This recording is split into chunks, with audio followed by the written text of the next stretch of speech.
दोस्तों नमस्ते।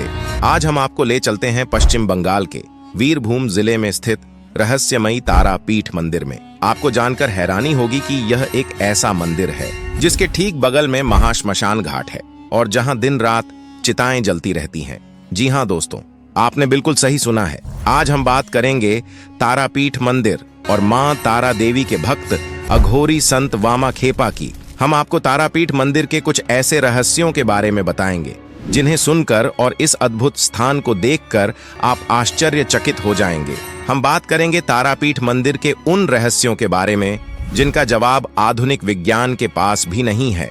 अगर आप तारापीठ मंदिर के रहस्य और अघोरी संत वामा खेपा के बारे में नहीं जानते हैं तो वीडियो के अंत तक बने रहिए, क्योंकि वीडियो बहुत ही इंटरेस्टिंग होने वाली है। तो चलिए दोस्तों, वीडियो की शुरुआत कर लेते हैं। तारापीठ मंदिर पश्चिम बंगाल राज्य के वीरभूम जिला में स्थित है।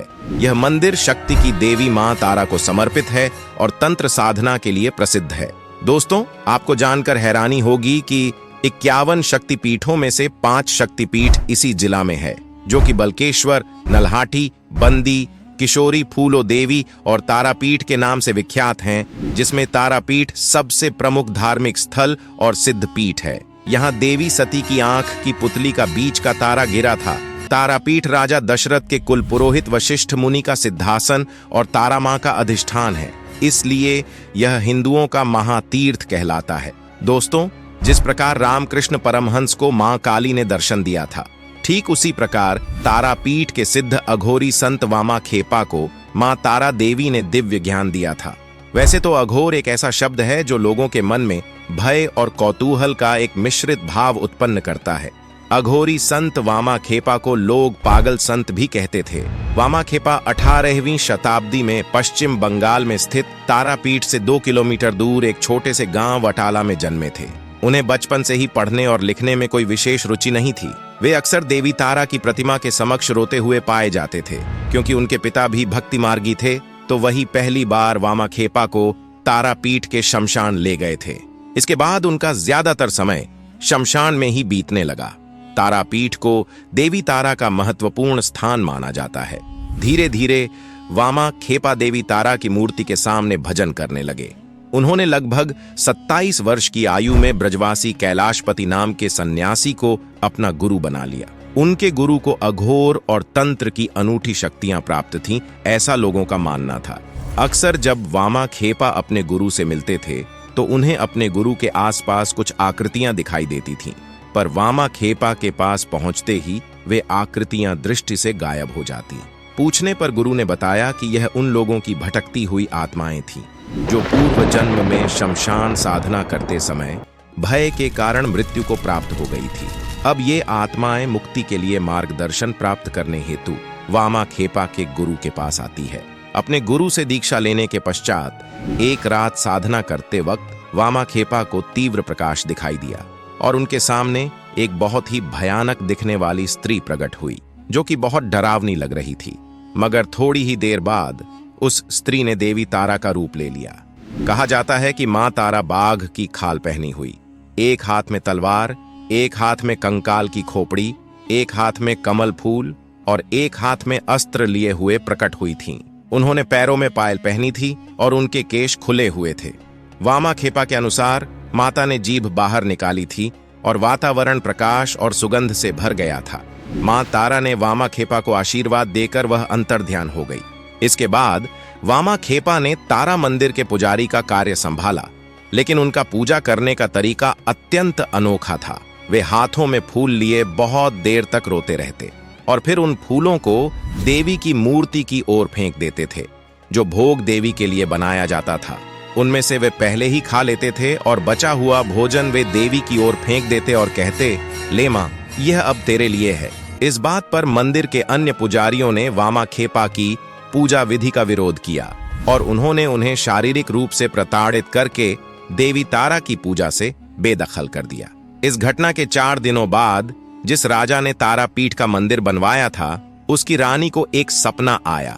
उसने सपने में देखा कि देवी तारा मंदिर छोड़कर जा रही है और उनके पीछे गिद्ध और सियार जा रहे हैं। जब देवी तारा की पीठ पर उनकी नजर पड़ी तो उन्होंने देखा कि उनकी पीठ पर घाव थे।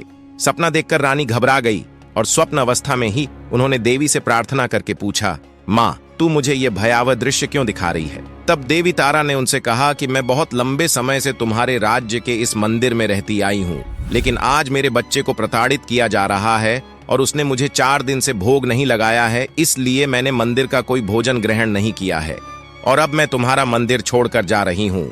सपने में देखे गए दृश्य से रानी बहुत चिंतित हो गईं। उन्होंने राजा को सपने के बारे में बताया। राजा ने तुरंत कार्रवाई करते हुए अगले ही दिन वामा खेपा को वापस मंदिर में पुजारी के रूप में रख लिया।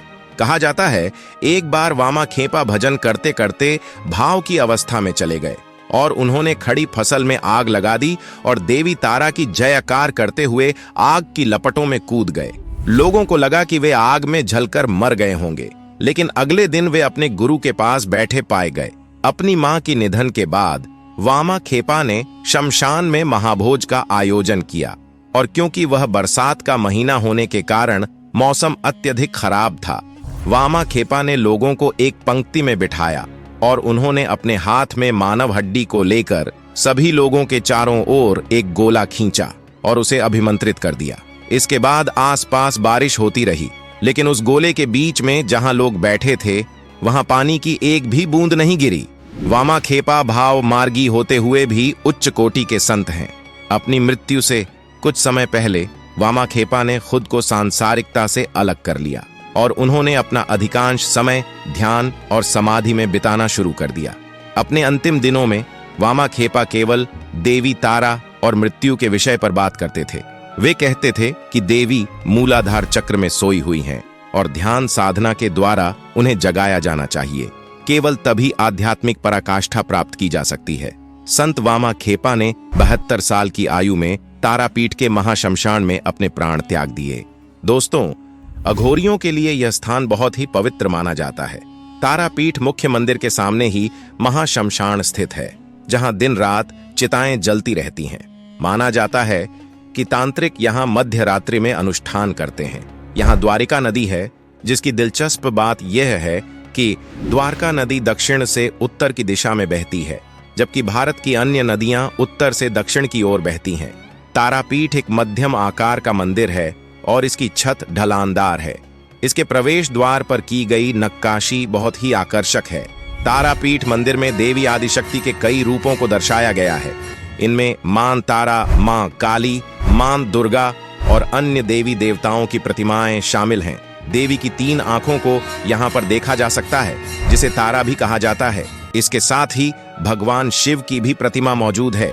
गर्भगृह में मां तारा का निवास स्थान है, जहां एक 3 फीट की धातु से बनी मूर्ति स्थित है।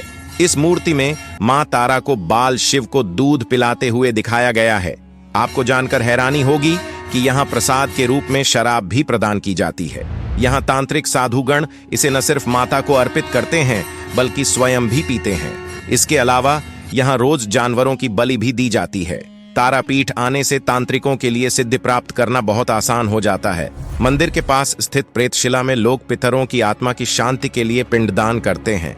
माना जाता है कि यहाँ भगवान राम ने भी अपने पिता का तर्पण और पिंडदान किया था।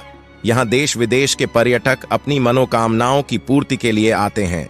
यदि आपको भी ऐसा लगता है कि आपके जीवन में बहुत ही परेशानियां और कठिनाई है, तो तारापीठ मंदिर में जाकर मां के दर्शन अवश्य करें। अगर आपने तारापीठ के दर्शन किए हैं तो इससे जुड़े सभी अनुभव हमसे जरूर साझा करें। दोस्तों, ये जानकारी अच्छी लगी तो वीडियो को लाइक करके कमेंट बॉक्स में जय मां तारा देवी जरूर लिखें और ऐसी ही जानकारी पाते रहने के लिए हमारे चैनल को सब्सक्राइब करके बेल आइकॉन दबा दीजिए। मिलते हैं अगले एक और दिलचस्प वीडियो में, तब तक के लिए जय श्री राम।